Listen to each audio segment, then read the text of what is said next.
Hello बच्चों, कैसे हो? बढ़िया। तो आज हम लोग जो है बात करेंगे इस वीडियो में जैव अणु के बारे में। इस टॉपिक को बात करने से पहले हम ये जानना चाहते हैं आप लोग से, क्या आपका तैयारी बढ़िया से चल रही है? अगर बढ़िया से तैयारी चल रही है तो कमेंट करके बताएं कि हाँ, मेरी तैयारी बढ़िया से चल रही है। अगर नहीं चल रही है तो अब लास्ट समय आ चुका है और अंतिम प्रहार है। आराम से तैयारी कीजिए, बार बार रिवीजन कीजिए, जो पढ़े हुए हैं उसको आँख के नज़र से बार बार दोहराइए। और जो एग्ज़ाम होने वाला है वहाँ पे आपको डायरेक्ट जो है वो प्रॉफिट करेगा, डायरेक्ट आपको जो है वहाँ पे नंबर गेन करने में आपको मदद करेगा। ठीक ना?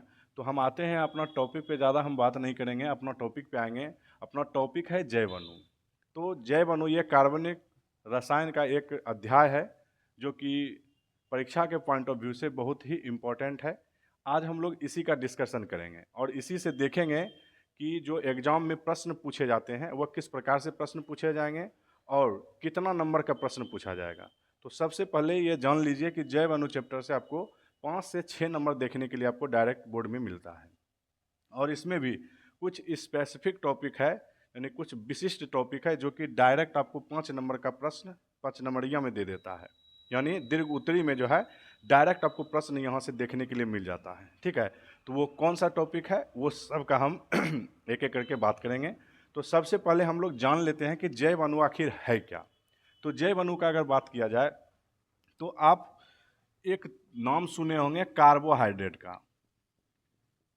कार्बोहाइड्रेट।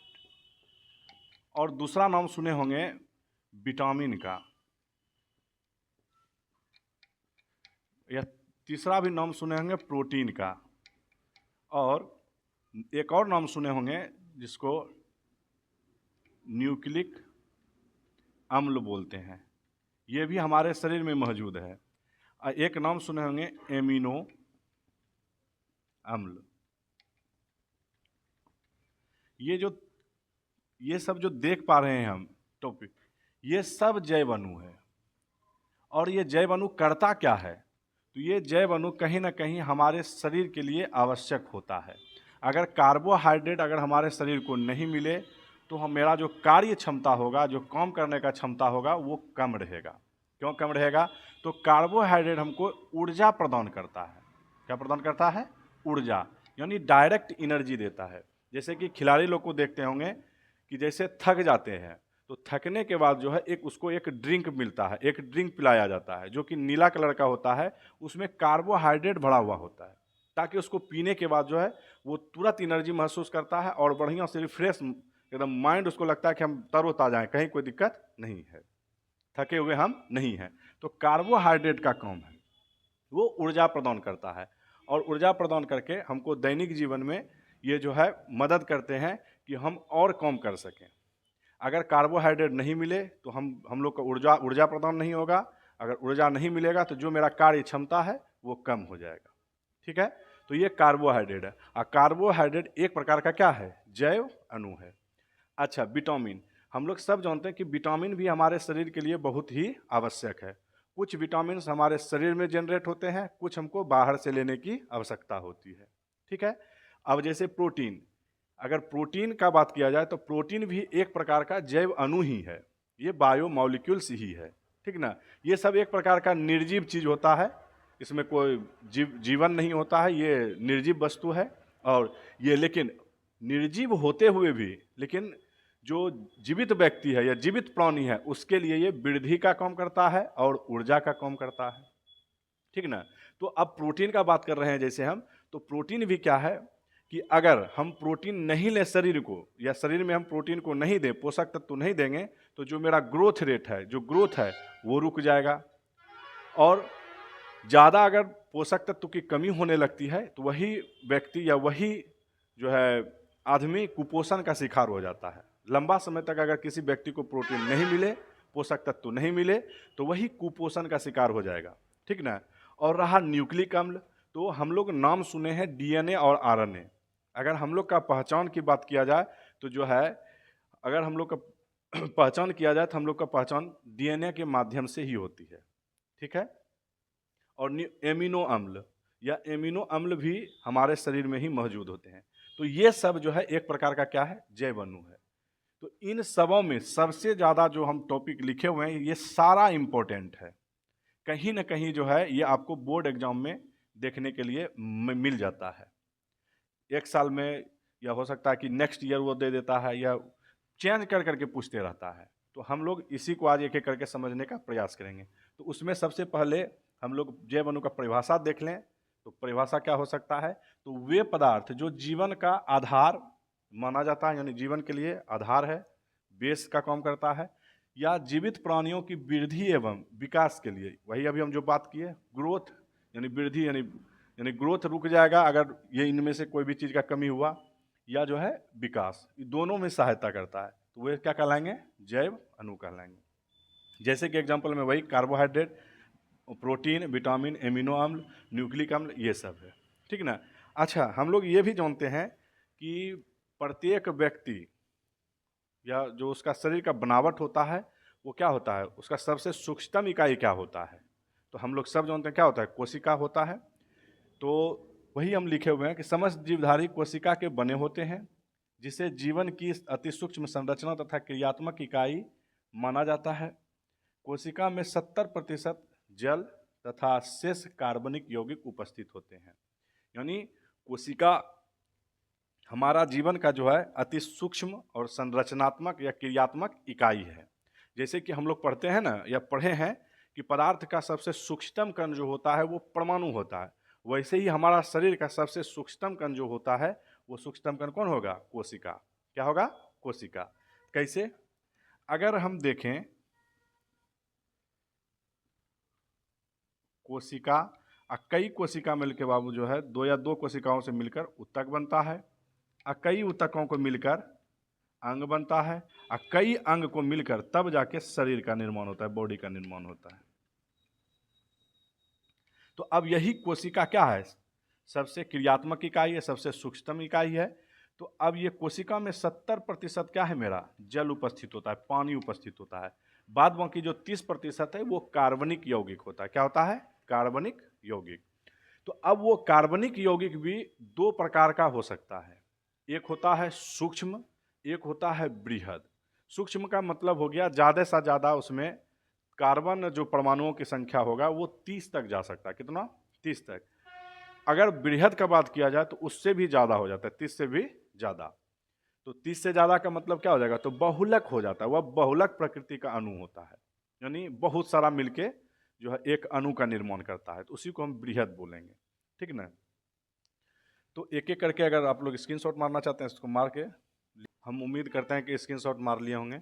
अब हम लोग बात करते हैं कि जो कोशिका में हम लोग अभी बात किए थे कि जो कोशिका है, कोशिका में 70% जल होता है, और जो बाद बाकी बचा हुआ है वो कार्बनिक यौगिक होता है। क्या होता है? कार्बनिक यौगिक।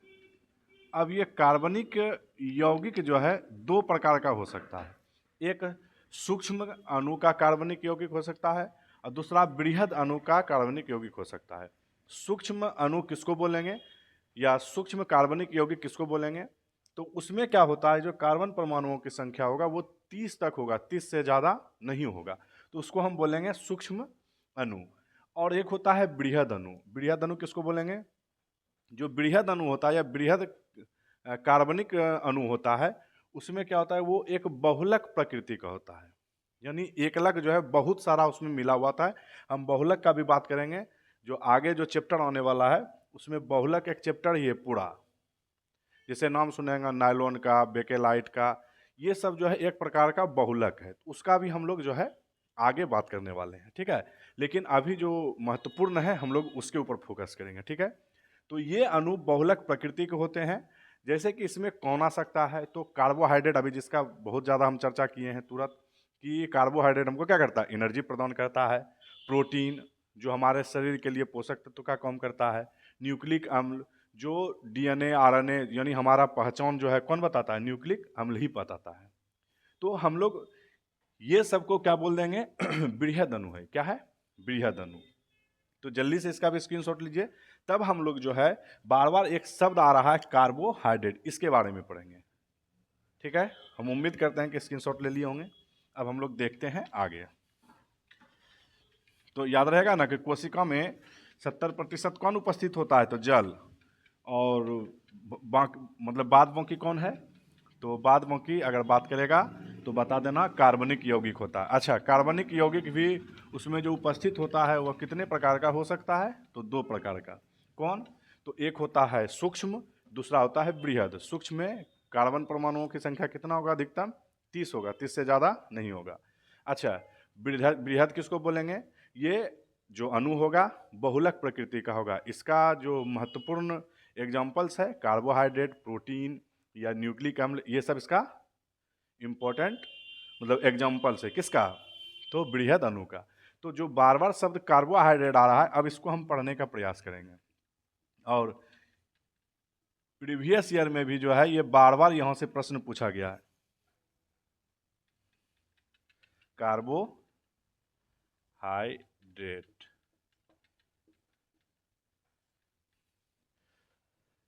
यानी शब्द से भी पता चल रहा होगा कार्बोहाइड्रेट, यानी कार्बो का हाइड्रेट होगा, यानी कार्बन, हाइड्रोजन और ऑक्सीजन तीनों उपस्थित होगा। तो वैसे यौगिक को ही हम लोग क्या बोलेंगे, कार्बोहाइड्रेट। यानी कहने का मेरा मतलब हुआ कि अगर जिस यौगिक में कार्बन दिख जाए, हाइड्रोजन दिख जाए और ऑक्सीजन दिख जाए, तो हम लोग वैसे यौगिक को ही हम लोग क्या बोल देंगे, कार्बोहाइड्रेट। अगर सामान्य सूत्र का बात किया जाए तो क्या हो सकता है, तो CX होगा, और जल हाइड्रेट है H2O, इसका Y, यानी कार्बन का X परमाणु और जल का Y परमाणु उपस्थित होगा। ठीक है। अब यहाँ पे प्रश्न उठता है कि सर ये तो डिफिनीशन पुराना वाला है, नया वाला डिफिनीशन क्या होगा। यानी जो नया, यानी कि आधुनिक रूप से अब या आधुनिक अवधारणा के आधार पर पूछ दे कि कार्बोहाइड्रेट का परिभाषा क्या होगा। तो जब हम कार्बनिक यौगिक या वैसे यौगिक जिसका जल अपघटन करने के पश्चात पॉलीहाइड्रोक्सी एल्डिहाइड प्राप्त हो या पॉलीहाइड्रोक्सी कीटोन ग्रुप प्राप्त हो, तो उसी को हम लोग बोलेंगे कार्बोहाइड्रेट। बोलेगा कि समझ में नहीं आया, यानी कहने का मेरा मतलब है कि कार्बन, हाइड्रोजन और ऑक्सीजन हम लोग पहले मानते थे परिभाषा के रूप में कि जिस यौगिक में कार्बन और हाइड्रोजन और ऑक्सीजन उपस्थित होता है तो उसी को हम कार्बोहाइड्रेट कर देते हैं। लेकिन साइंटिस्ट लोग एक नया विचार करने के बाद इसका एक नया डिफिनीशन तैयार करके लाया। क्या डिफिनीशन तैयार करके लाया, कि बोला गया कि अगर हम वैसे कार्बनिक यौगिक जिसका जल अपघटन करने के बाद, यानी जल मिला के उस यौगिक को अगर हम तोड़ने का प्रयास करते हैं, तो उस प्रयास करने के क्रम में जब मेरा पॉलीहाइड्रोक्सी, पॉली का मतलब हो गया बहुत सारा हाइड्रोक्सी होना चाहिए, और साथ ही साथ एल्डिहाइड उपस्थित हो, उसका क्रियाशील मूलक उपस्थित हो, या पॉलीहाइड्रोक्सी, हाइड्रोक्सी ग्रुप रहेगा, OH ग्रुप रहेगा ही रहेगा, साथ साथ में एक कीटोन भी उपस्थित हो, तो वैसे कार्बनिक यौगिक को ही हम लोग क्या बोलेंगे, कार्बोहाइड्रेट। अब इसका हम थोड़ा सा परिभाषा को बढ़िया से लिखते हैं। तो लिख सकते हैं, पुराना वाला परिभाषा क्या हो सकता है, वे यौगिक जिसमें कार्बन हो, हाइड्रोजन हो, ऑक्सीजन उपस्थित हो, तो वे यौगिक कार्बोहाइड्रेट कहलाते हैं। अगर इसका सामान्य सूत्र का बात किया जाए, सामान्य सूत्र का बात किया जाए तो सामान्य सूत्र जो होता है इसका CX, X का मतलब हो गया कार्बन परमाणुओं की संख्या हम लोग रख सकते हैं, और H2O का Y, यानी जल भी होना हो चाहिए, उसका अणु कितना रहेगा, Y। ठीक है। अच्छा, लेकिन आधुनिक अवधारणा के आधार पर इसका क्या होगा डिफिनीशन, आधुनिक अवधारणा। याद रखिएगा ये टॉपिक से वेरी वेरी इंपॉर्टेंट है, और ये टॉपिक डायरेक्ट बोर्ड में बहुत बार 5 नंबर का प्रश्न में यानी दीर्घ उत्तरीय में पूछा जा चुका है। तो इसको थोड़ा ध्यान से पढ़ लेना है और बढ़िया से इसको जो है अपना जहन में उतार लेना है, ताकि बोर्ड में एकदम जाके छाप देना है एग्जाम में। तो हम देखते हैं आधुनिक अवधारणा के आधार पर कैसे लिखेंगे। तो बोल सकते हैं वे कार्बनिक यौगिक जिसका जल अपघटन करने पर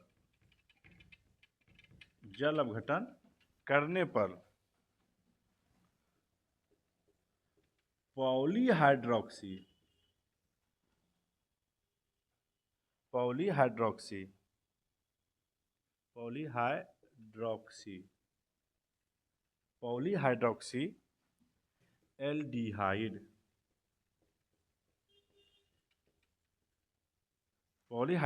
एल्डिहाइड या पॉलीहाइड्रोक्सी कीटोन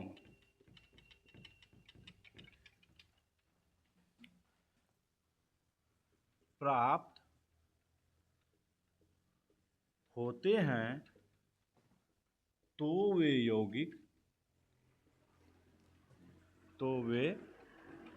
यौगिक क्या कहलाएंगे? कार्बोहाइड्रेट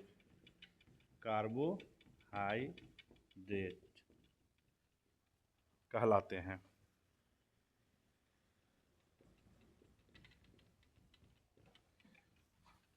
समझ में आ रहा है? यानी सिंपल एकदम, ज़्यादा कुछ तामझाम करने की आवश्यकता नहीं है। अगर कार्बोहाइड्रेट का बात करेगा तो यहाँ पे शब्द से भी हमको पता चल रहा है कार्बोहाइड्रेट, यानी कार्बन भी रहेगा और हाइड्रेट भी रहेगा। हाइड्रेट हम किसको बोलते हैं? जल को, यानी कार्बन भी है और जल भी है, तो इसी को हम बोलते हैं कार्बोहाइड्रेट। और दूसरा तरीका से हम बोल सकते हैं कि जिस यौगिक में कार्बन, हाइड्रोजन और ऑक्सीजन उपस्थित है उसी को कार्बोहाइड्रेट बोलेंगे। और आधुनिक अब जो है व्यवस्था के आधार पर बोलेगा, अवधारणा के आधार पर बोलेगा। बस याद रखना कि वे कार्बनिक यौगिक जिसका जल अपघटन करने के बाद हमको पॉलीहाइड्रोक्सी एल्डिहाइड प्राप्त हो, पॉलीहाइड्रोक्सी कीटोन प्राप्त हो, उसी यौगिक को हम लोग क्या बोलेंगे? कार्बोहाइड्रेट। क्या बोलेंगे? कार्बोहाइड्रेट। तो ये डिफिनीशन है कार्बोहाइड्रेट का। आप जल्दी से इसका स्क्रीनशॉट लीजिए, तब हम कार्बोहाइड्रेट का वर्गीकरण करेंगे, जो कि एग्जाम में प्रश्न पूछता है कार्बोहाइड्रेट क्या है या कार्बोहाइड्रेट किसे कहते हैं, इसका वर्गीकरण करें। तो हम सब देख लेंगे ताकि 5 नंबर का फिक्स हो जाए। ठीक है, तो जल्दी से आप स्क्रीनशॉट मारिए और हम जल्दी से इसको वर्गीकृत करते हैं। चलिए, उम्मीद करते हैं स्क्रीनशॉट ले लिए होंगे। स्क्रीनशॉट ले लिए। अब हम लोग जो है बात करते हैं कार्बोहाइड्रेट का वर्गीकरण का। तो सबसे पहला देखते हैं कि भौतिक गुण के आधार पे हम लोग कार्बोहाइड्रेट को बांटने का प्रयास करते हैं। तो 2 भागों में बांट सकते हैं हम लोग, शर्करा और एक अशर्करा। तो शर्करा हम किसको बोलेंगे? वे कार्बोहाइड्रेट जो जल में विलय हो, जिसका स्वाद मीठा हो। ठीक ना? क्या हो? जल में विलय हो, यानी जल में विलय हो, ये सब की पॉइंट है। स्वाद में क्या हो? मीठा हो और क्रिस्टलीय ठोस हो, यानी क्रिस्टलीय ठोस के रूप में हो, तो उसको हम शर्करा कार्बोहाइड्रेट कहते हैं। जैसे एग्जाम्पल में कौन हो सकता है? तो ग्लूकोज, फ्रैक्टोज, सुक्रोज, ये सब एग्जाम्पल है किसका? शर्करा का। ठीक है। दूसरा जो वर्गीकरण करते हैं अशर्करा, यानी नन शुगर, यानी इसमें शुगर की मात्रा नहीं होगा, यानी वे कार्बोहाइड्रेट जो जल में अविलय, क्या हो? अविलय हो या अल्प विलय हो, यानी बहुत ही कम मात्रा में जल में विलीन हो, और स्वाद में कोई इसको स्वाद ही नहीं रहे, यानी स्वादहीन हो और अक्रिस्टलीय ठोस हो, तो उसी को हम बोलते हैं क्या? शर्करा कार्बोहाइड्रेट। ठीक है, तो ये 2 वर्गीकरण है। अब अगर हम कार्बोहाइड्रेट को उसका रासायनिक गुण के आधार पर या जो है उसका संरचना के आधार पे वर्गीकृत करने का प्रयास करेंगे तो वो 3 प्रकार का होता है। कितने प्रकार का? 3 प्रकार का। एक होता है मोनोसेकेराइड, दूसरा होता है ओलिगोसेकेराइड और जो तीसरा होता है वो पॉलीसेकेराइड। तो शब्द से भी पता चल रहा होगा मोनोसेकेराइड। मोनोसेकेराइड का मतलब हो गया कि एक सेकेराइड प्राप्त होगा। कितना? एक। और ओलिगो का मतलब हो गया कि ओलिगो में 2 से लेकर यानी 2 सेकेराइड से लेकर हमको प्राप्त हो सकता है 9 सेकेराइड्स, अधिकतम 9 प्राप्त होगा। जैसे कि अगर हम बात करें चीनी को C12 H22 O11, अगर इसका हम जल अपघटन करते हैं H2O जल अपघटन करते हैं तो जल अपघटन करने के बाद हमको क्या प्राप्त होता है? एक ग्लूकोज प्राप्त होता है, एक फ्रैक्टोज प्राप्त होता है, इस प्रकार से। तो ये सुक्रोज है, ठीक है, यानी चीनी जिसको बोलते हैं। अगर हम जल अपघटन इसका कर रहे हैं तो ये अकेला जो ग्लूकोज है ये मोनोसेकेराइड का एग्जाम्पल है, या जो फ्रक्टोज है ये मोनोसेकेराइड्स का एग्जाम्पल है, ठीक है। तो मोनोसेकेराइड अगर ऐसे ऐसे करके, यानी जैसे ग्लूकोज प्राप्त हुआ, फ्रक्टोज प्राप्त हुआ, उसके बाद गैलेक्टोज प्राप्त होगा, ऐसे ऐसे करके अगर 9 गो हमको प्राप्त होता है, यानी 9 तक प्राप्त हो सकता है किसमें? ओलिगोसेकेराइड में, ठीक है। ओलिगोसेकेराइड भी 2 प्रकार का होता है, एक डाइसेकेराइड होता है, दूसरा ट्राइसेकेराइड होता है। यानी अब दोनों में क्या होगा? तो डाइसेकेराइड का मतलब हो गया कि 2 गो हमको जो है ये चीज देखने के लिए मिलेगा, यानी 2 सेकेराइड्स देखने के लिए मिलेगा, ठीक है। तो उसको डाइसेकेराइड बोलेंगे। और एक होता है ट्राइसेकेराइड। ट्राइसेकेराइड का मतलब हो गया इसके जैसा 3 यौगिक हमको देखने के लिए मिलेगा, ठीक ना, तो उसको बोलेंगे ट्राइसेकेराइड। और पॉलीसेकेराइड का मतलब हो गया कि बहुत सारा और निश्चित संख्या में हमको मोनोसेकेराइड्स जब प्राप्त होगा तो उसी को बोलेंगे पॉलीसेकेराइड, ठीक है। हम समझ रहे हैं कि ये ऊपर ऊपर जा रहा है, लेकिन जब अभी हम इसको एक एक करके सबको समझने का प्रयास करेंगे और तोड़ के दिखाएंगे तब और मजा आ जाएगा, ठीक है। मोनोसेकेराइड को जल अपघटन नहीं होता, इसको कितनों तोड़ने का प्रयास करेंगे नहीं टूटेगा, वो अभी हम देखेंगे, ठीक है। तो इतना दूर तक पहले आपको समझ में आया। शर्करा किसको बोलेंगे? कि जिसमें जो जल में घुल सके, जिसमें मीठा स्वाद हो, जो क्रिस्टलीय ठोस हो, उसी को हम बोलेंगे शर्करा। शर्करा कौन कौन हो सकता है? ग्लूकोज, फ्रक्टोज, सुक्रोज, ये सब हो सकता है, ठीक है। अच्छा, और शर्करा अब बात किया जाए तो वे कार्बोहाइड्रेट जो जल में अविलय हो, यानी अल्प विलय हो, या जो है स्वादहीन हो, जिसमें कोई स्वाद ही नहीं हो, और अक्रिस्टलीय ठोस हो, उसको क्या बोलेंगे?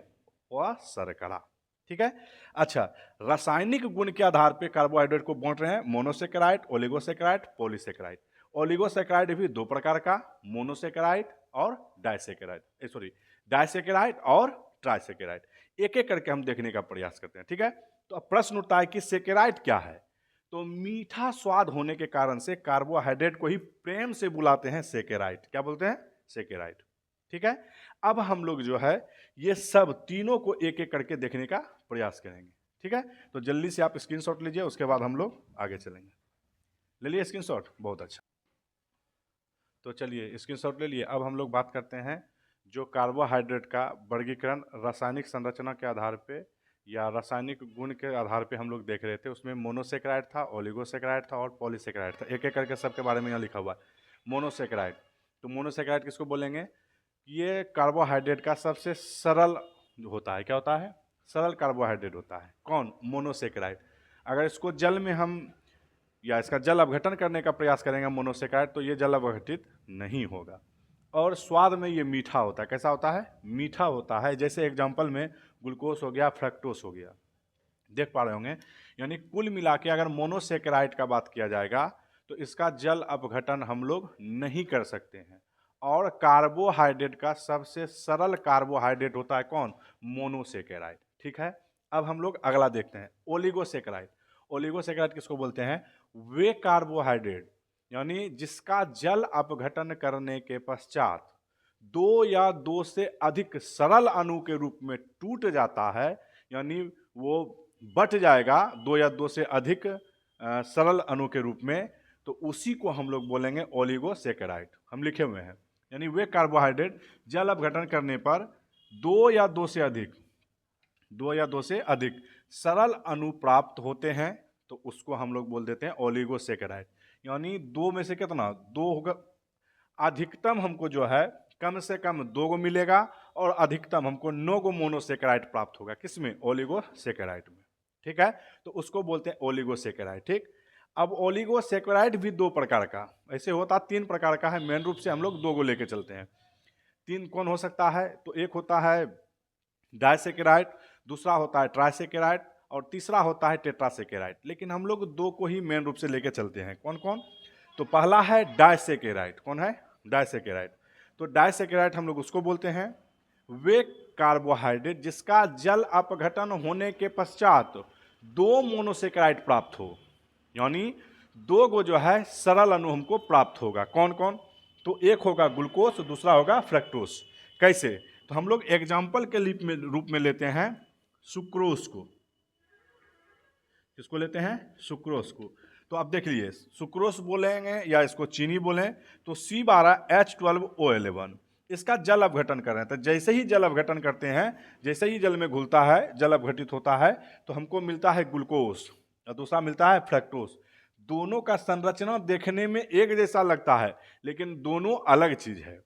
इसमें एल्डिहाइड ग्रुप होता है CHO और इसमें हम लोग का कीटोन ग्रुप उपस्थित होता है।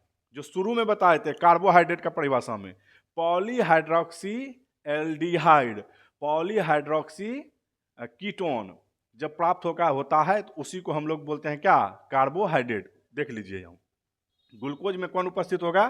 क्रियाशील मूलक के रूप में एल्डिहाइड का, और जो है फ्रक्टोज में कीटोन का।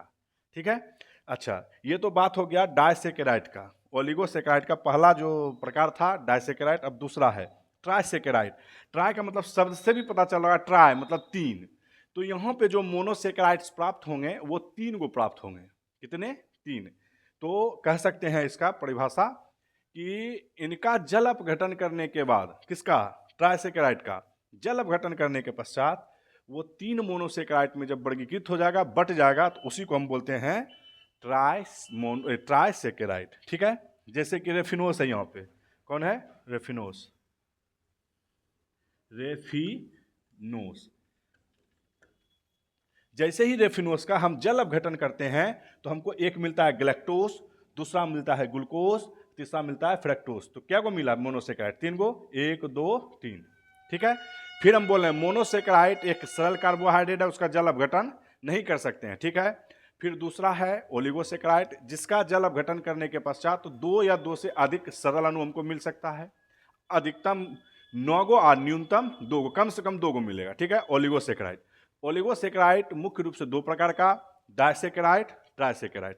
डाई का मतलब 2 होता है, तो 2 गो हमको मोनोसेकेराइड जिस भी यौगिक में मिलेगा वो कहला जाएगा डाइसेकेराइड जल अपघटन करने के बाद।